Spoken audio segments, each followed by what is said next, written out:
sa'kin.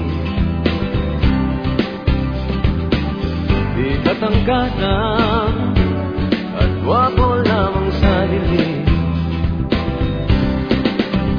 ngunit di ko nga inakala na ang isang tulad mo ay hilig sa isang tulad mo. Akala ko hanggang panaginip na lang.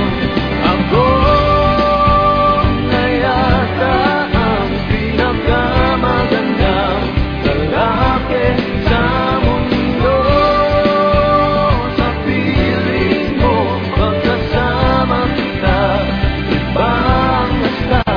Ako na yata ang pinakamagandang lalaki sa mundo.